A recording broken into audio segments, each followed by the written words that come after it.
Hello everyone, my name is Jana Stupowski and I'm your data visualization instructor. In this video we're going to continue building basic charts in Tableau, and we're going to focus on visualizing development over time.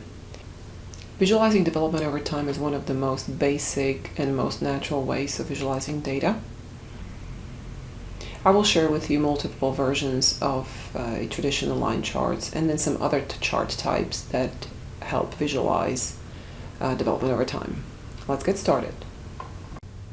In this video, we're going to work with our real estate data set. To get started, let's build a quick timeline of annual sales of homes. So Tableau automatically defaults into a line chart when we use some sort of metrics, and we combine it with a calendar, with a date type data set. It's sort of a flat line, but we have to remember we have two counties, and so if we want to get a little more granular, we can pull county pill into color, and now we've got two line charts showing us Mobile and Baldwin counties and sales of homes in these counties from 2014 to 2018.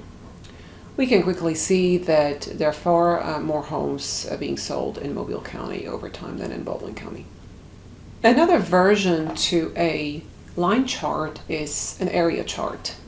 And in Tableau, we can easily switch to an area chart by going into Mark Shelf and selecting area. But I would like to point out one thing. If the visualization users are looking at this area charts, they may have difficulties distinguishing between whether Baldwin County sits on top of Mobile County or if they're covering each other. In other words, if both start at 0 and one only goes up to here and the other one goes up to here, or if they're stacked on top of each other. That can create some misinterpretations. A better use for an area chart in development over time scenario would be to use it with % of total quick table calculation, and we will compute using table down. And now we're showing scale from 0 to 100, but it basically splits our entire rectangle into two portions, and the line in the middle indicates sort of a cut between this rectangle, and the upper portion indicates Baldwin County, so 40% versus almost 60% sales in 2014 was the ratio between the two counties. So using it to show ratio between categories is probably a better use for an area chart rather than showing traditional counts. Another way to show a timeline would be just stick with traditional bar charts, and we can add a month and a quarter. And we now have sort of a bar chart development over time. This is also very useful and very easy to comprehend.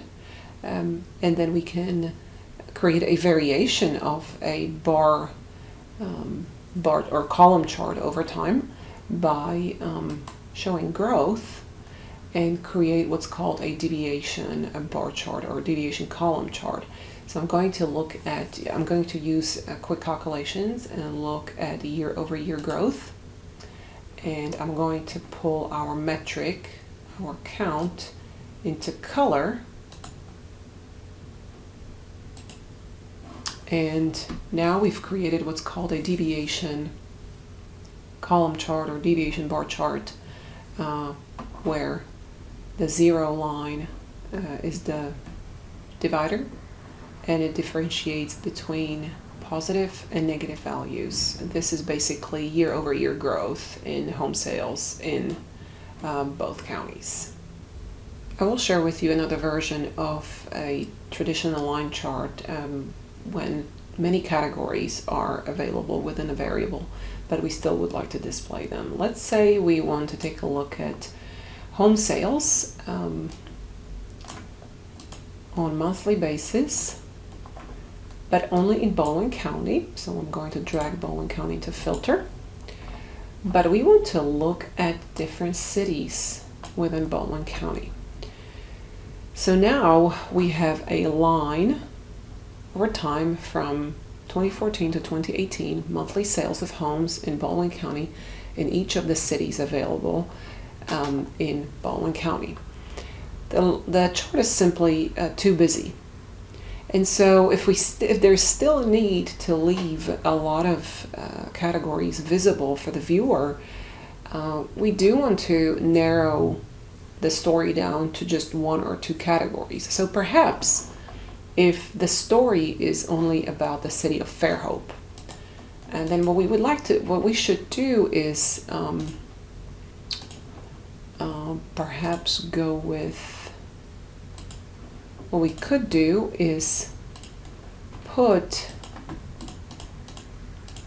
all cities in the background and make Fairhope pop out, and we can drag it to the top so that the line sits on top of everything else.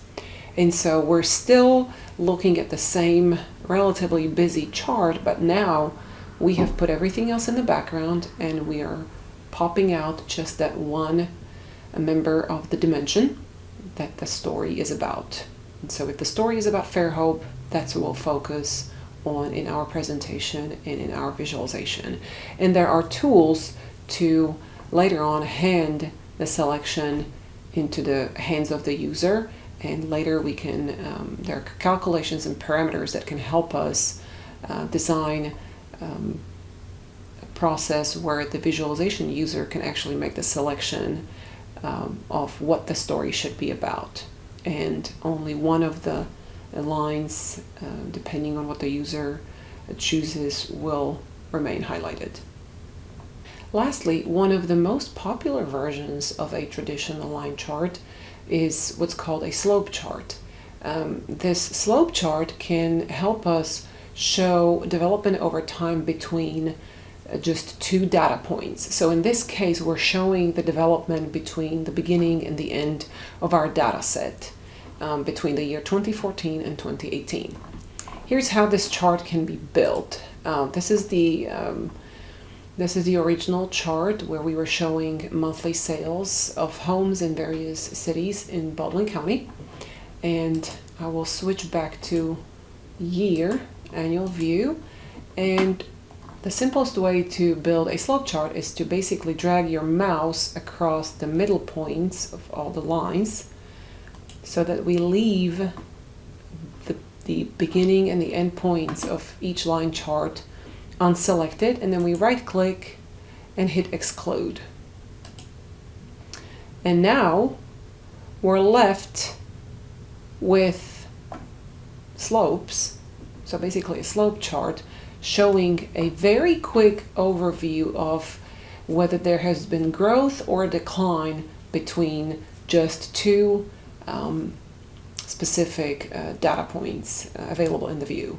There are tools to allow user to select what the beginning and end points are in the chart, as well as automate the process in Tableau where only the minimum and maximum year available in the data set would be displayed. And I would suggest looking up designing slope charts in Google, and there you can find a lot of instructional videos and blogs on how to do that. But this was simply to demonstrate one of a very popular versions or variations of a traditional line chart. In this video we have covered various options on how to visualize data that develops over time. I hope you have enjoyed the video. Thank you for watching.